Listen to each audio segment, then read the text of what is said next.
Hello students, good morning to all of you. Today I am going to start third poem of class 10th, The Village Song, composed by Sarojini Naidu. Sarojini Naidu was born in Hyderabad, Deccan, of Bengali parents on 13th February 1869. She was a great lady in Indian history. She got a lot of higher posts in Indian administrations. She also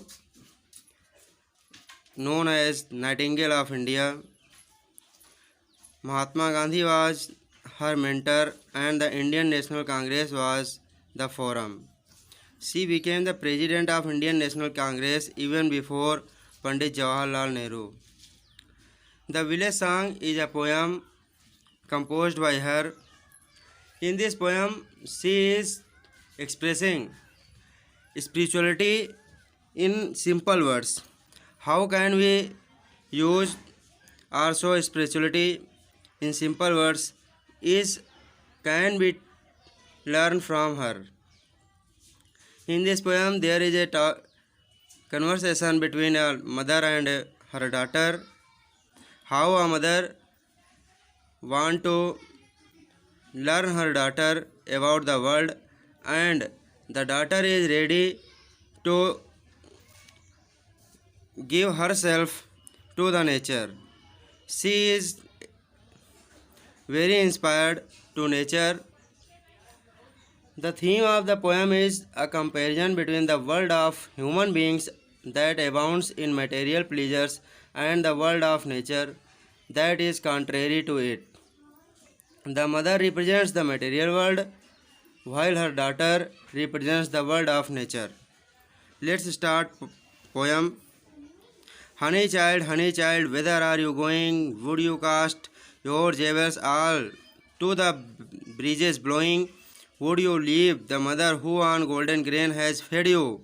Would you grieve the lover who is riding forth to wed you? प्रस्तुत कविता में माँ अपनी बच्ची को, जिसका शीघ्र ही विवाह संपन्न होने जा रहा है, पर वह उसकी उपेक्षा कर प्रकृति की गोद में जा रही है, उसको एड्रेस करते हुए कहती है, हनी चाइल्ड प्यारी बच्ची, वेदर आर यू गोइंग, तुम कहाँ जा रही हो? वुड यू कास्ट मिस होता है थ्रो करना, फेंकना, योर जेवल्स, अपने आभूषणों को क्या तुम फेंक रही हो? All to the breezes blowing, उन सभी हवाओं में जो बह रही हैं। Would you leave the mother who on golden grains has fed you, क्या तुम अपनी माँ को, जिसने तुम्हें स्वर्णिम दानों पर अर्थात भोजन आदि देकर तुम्हारा पालन पोषण किया है, उसे छोड़कर चली जाओगी? Would you grieve the lover who is riding forth to wed you, क्या तुम उस अपने प्रेमी को या अपने वर को, जो अवश्य अश्व पर तुमसे विवाह करने हेतु आ रहा है, उसे उदास कर दोगी? ऐसे क्वेश्चंस पर उनकी जो पुत्री है वो जवाब देती है, आंसर करती है, mother mine to the wild forest I am going, मेरी माँ, मैं घने वन की ओर जा रही हूँ। Where upon the champa boughs the champa buds are blowing, जहाँ चंपा की शाखाओं पर चंपा की कलियाँ हवा के झोंकों के साथ हिल रही हैं। To the koel haunted means होता है बार बार आना, river isles, where lotus lilies glisten माने होता है चमकना, जहाँ पर नदी में स्थित टापू पर, रिवर आइसेल्स जो छोटे छोटे टापू होते हैं, वहाँ पर कोयल की कूक से गूंज रहे हैं, जहाँ पर कोयल बार बार आ रही है, तथा कमल व लिली के पुष्प चमक रहे हैं। The voices of the fairy folk are calling me, O listen, अरे सुनो, वॉइसेस आवाज़ें, फेरी फोल्क परियों की आवाज़ें मुझे पुकार रही हैं। फिर क्या होता है? फिर माँ कहती है, honey child the world is full of pleasure of bridal songs and cradle songs and sandal scented leisure, your bridal robes are in the loom, silver and saffron glowing, your bridal cakes are on the hearth, O whither are you going. Here is hearth means होता है चूल्हा। Honey child the world is full of pleasure, माँ कहती है अपनी पुत्री से, प्रिय बच्ची, यह संसार जो हमारा संसार है, मानवीय संसार है, प्रकृति के संसार से अलग है और आनंद से भरा हुआ है। ऑफ ब्राइडल सॉन्ग, इसमें क्या क्या चीज़ें हैं? इसमें विवाह के अवसर पर गाए जाने वाले गीत हैं, पालने में शिशु के हेतु गाए जाने वाली लोरियां हैं, और वैवाहिक सुगंधित सैया पर विश्राम की अपेक्षा है। सैंडल सेंटेड लेजर, मतलब जो है वह सुगंधित सैया जो होती है विश्राम करने वाली, वो महकदार है। Your bridal robes are in the loom, तुम्हारे जो विवाह का जोड़ा है वो करघे पर है। करघे का मतलब अर्थात तैयार हो गया है। लूम माने होता है करघा जिससे कपड़े बुने जाते हैं। सिल्वर एंड सैफरन ग्लोइंग, जो कि चांदी के और केसरिया रंग चमक दमक से परिपूर्ण है, चमक रहा है। Your bridal cakes are on the hearth, और जो तुम्हारा वैवाहिक केक है वह चूल्हे पर है, मतलब तैयार किया जा रहा है। वेदर आर यू गोइंग, अरे तुम कहाँ जा रही हो? फिर पुत्री कहती है, the bridal songs and cradle songs have cadence of sorrow, the laughter of the sun today, the wind of death tomorrow, far sweeter sound the forest notes where forest streams are falling, O mother mine I can not stay the fairy folk are calling.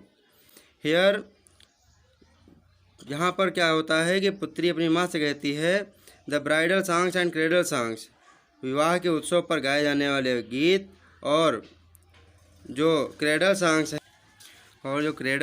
हैं, have cadence of सारो, उनका मतलब है उसकी पुत्री का कि इन सब में दुख के स्वर के आरोह अवरोह से परिपूर्ण है, ये दुख का द्योतक है। The laughter of the sun today, the wind of death tomorrow, आज प्रकाश युक्त जो दिन है उसका हास्य कल की मृत्यु की हवाओं से भरा हुआ है।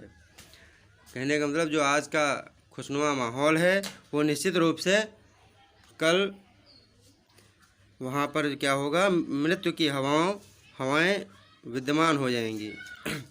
फार sweeter sound the forest notes where forest streams are falling, वन की जो संगीत लहरें हैं जहाँ वन झरने प्रवाहित हो रहे हैं वह कहीं अधिक मधुर हैं। जो सांसारिक भावनाएं हैं उनसे कहीं अधिक प्राकृतिक चीज़ें मधुर हैं। ओ मदर माइन, अरे मेरी प्यारी माँ, आई कैन नॉट स्टे, मैं ठहर नहीं सकती। The fairy folk are calling, जो परियों की आवाज़ है वह मुझे आवाज़ दे रही है, मुझे बुला रही है। So you have seen that the mother represents the material world, she recounts some of the features of the human world like jewelry, marriage, bridal songs, cradle songs, sandal scented leisure. It implies marriage, birth of children and honeymoon. The daughter represents the world of nature, the blossoming of champa, the island in the river resounding with cuckoos cooing, gurgling of streams. These are things which attracts her. She knows that laughter and all the songs will end in sorrow. वह पुत्री बताती है कि जो आज की सारी हंसी है या जो कुछ आनंद उल्लास सारी चीज़ें वो क्या होगा, उनका अंत निश्चित रूप से दुख ही है।